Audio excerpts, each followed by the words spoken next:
I'd like to introduce Burnie quick. Go ahead and introduce his guest.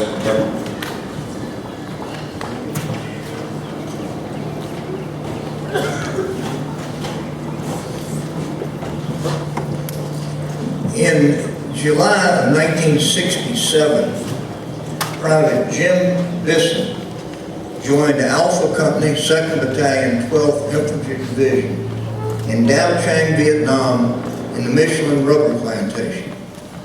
Jim served until July of 1968, left the service, and upon coming back to the great state of Texas, joined the Department of Transportation for the state of Texas.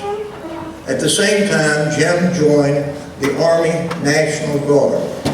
He excelled in both. He retired from the Department of Transportation as one of their senior executives.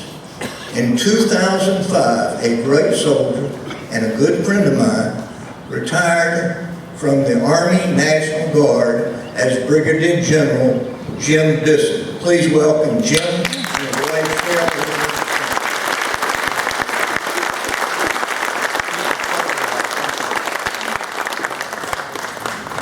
Burnie, thank you so much for that introduction. Burnie's a great American. He's my friend, and he's one of my personal heroes. Thank you, Burnie. I want to recognize the 2nd and the 12th folks who are here, especially my brothers from Alpha Company, 2nd and the 12th. Thank you, gentlemen, for being here and for helping me represent the 2nd Battalion. I also want to thank all those folks who made this monument a reality. Special thanks to Bill Como and Ed Northrup for your tireless efforts in bringing this effort to fruition.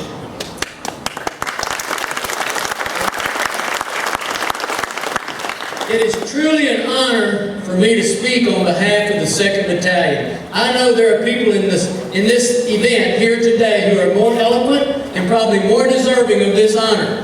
But I am honored to be here. I'm humbled to speak in favor, or in remembering the 2nd Battalion. The monument which we will unveil shortly is a fitting tribute to the 12th Infantry warriors, past, present, and those who will serve in the future. But the monument is just a piece of art. It's a beautiful piece of art, but it's just cold, hard stone. It represents the regiment, but it's not the regiment. The regiment is about people, about soldiers, about infantrymen.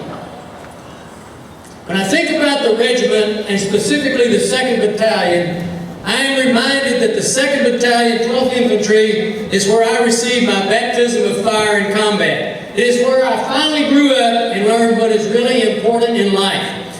I met my closest friends in 2nd Battalion, friends that I still have today, 50 years later. It's hard to believe it's been 50 years.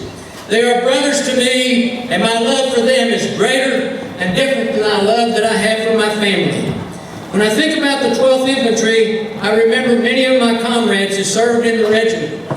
Soldiers like James Harris, a career soldier, Distinguished Service Cross, Silver Star, 2 Purple Hearts, and Combat Infantryman's Badge in Vietnam. Burnie Quick and Ed Smith, also career soldiers, both did 2 tours in Vietnam. Burnie was my first real company commander, and lessons that he taught me in Vietnam have stayed with me my entire life, Burnie.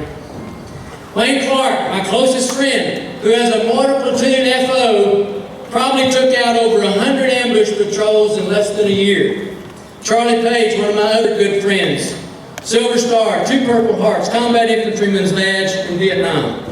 I never knew this gentleman personally, but Don Evans, a combat medic in Alpha Company, received the Medal of Honor posthumously for his actions in Vietnam.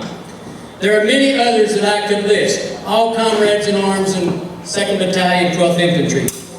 During Vietnam, 2nd Battalion lost 325 soldiers who gave the ultimate price, paid the ultimate price. Soldiers like Arthur Rosler, Carl Thorne Thompson, Gordy Graber, Richard Benjamin, John Barfield, Gibbon Bradley, and many, many more who were friends and brothers.